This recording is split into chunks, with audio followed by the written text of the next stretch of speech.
Start.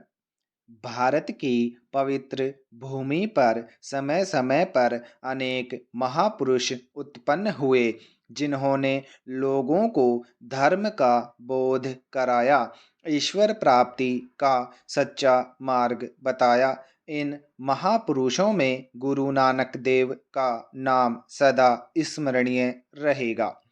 Nanak ji का जन्म संवत 1526 में कार्तिक पूर्णिमा को तलवंडी नामक ग्राम में हुआ।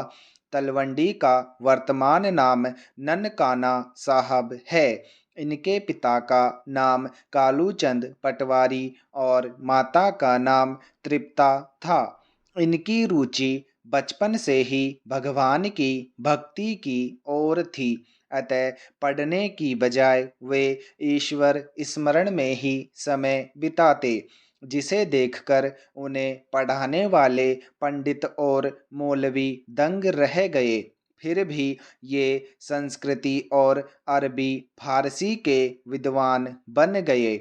नानक जी को गायें व भैंसें चराने का काम सौंपा गया। पशु खेत में चरते रहते और ये ईश्वर भजन में मग्न रहते।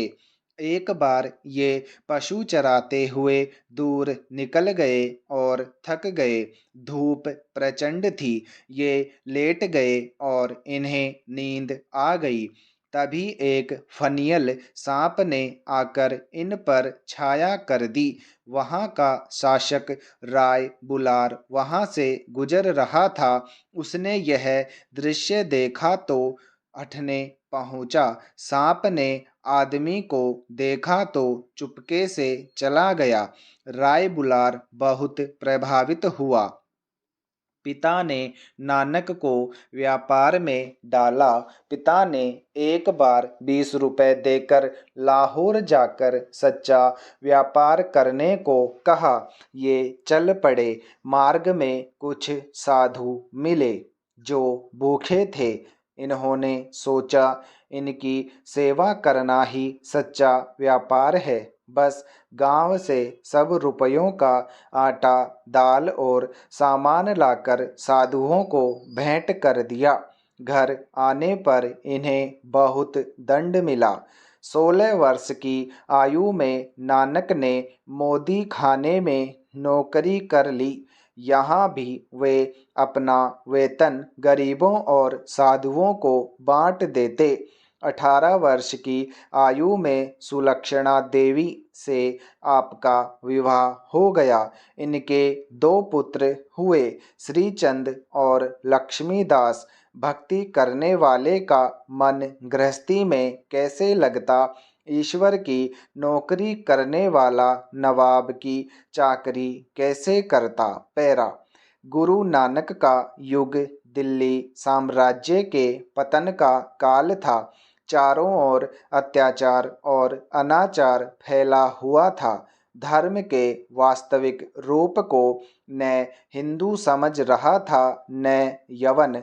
एक ओर योगी, यति, साधु, सन्यासी हिंदू जनता को मूर्ख बना रहे थे, तो दूसरी ओर मुल्ला, पीर, औलिया, उलमा मुसलमानों पर अपना रोब जमाए हुए थे।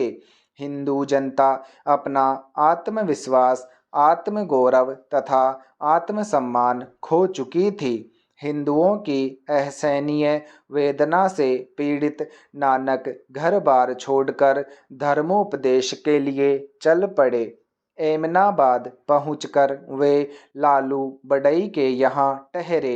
एक दिन वहाँ के धनी पुरुष मलक ने उन्हें भोजन के लिए आमंत्रित किया। नानक जी ने स्वीकार न किया। मलक को क्रोध आया। वह नानक के पास पहुँचा। नानक ने एक हाथ में लालू की रोटी और दूसरे हाथ में मलक की रोटी को लेकर दबाया। लोगों के आश्चर्य का ठिकाना न रहा जब लालू की रोटी से दूध की और मलक की रोटी से रक्त की बूंदें टपक पड़ी। उन्होंने कहा कि लालू का भोजन पवित्र कमाई का है।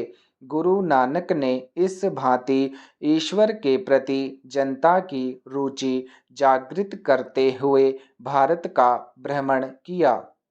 वे मक्का मदीना भी गए। वहाँ के मुसलमान उनसे बहुत प्रभावित हुए। गुरु नानक देव अधिक विद्वान एवं शास्त्रीय ज्ञानी नहीं थे, किंतु वे बहुश्रुत तथा निजी अनुभव के धनी अवश्य थे। वे निर्गुण निराकार ईश्वर की उपासना पर विश्वास रखते थे। उन्होंने अवतारवाद, मूर्ति पूजा, छुआछूत आदि का घोर विरोध किया। अन्य संतों की भांति गुरु नानक देव ने भी अपने उपदेश सीधी सादी सरल भाषा में प्रस्तुत किए।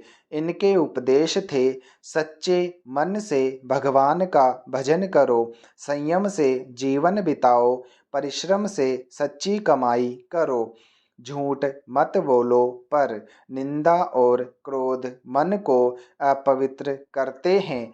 मधुर और परहितकारी वचन बोलने चाहिए। हमें उस भगवान को याद करना चाहिए जो जल और थल में समा रहा है। किसी दूसरे शरीरधारी जन्मने और मरने वाले का नाम नहीं जपना चाहिए।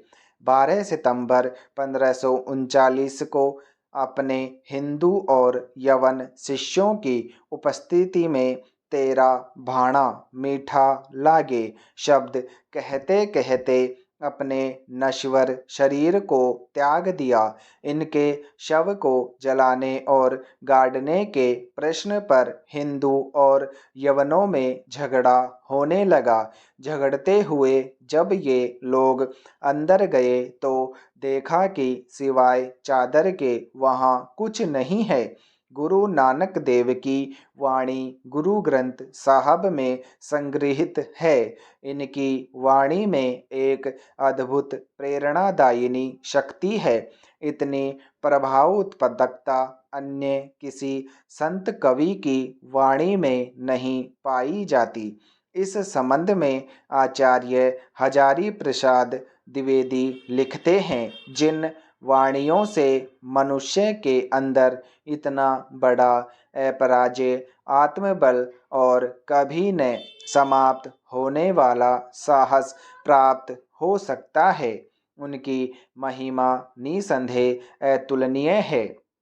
सच्चे हृदय से निकले हुए उद्गार और सत्य के प्रति दृढ़ रहने के उपदेश कितने शक्तिशाली हो सकते हैं, नानक की वाणियों ने स्पष्ट कर दिया।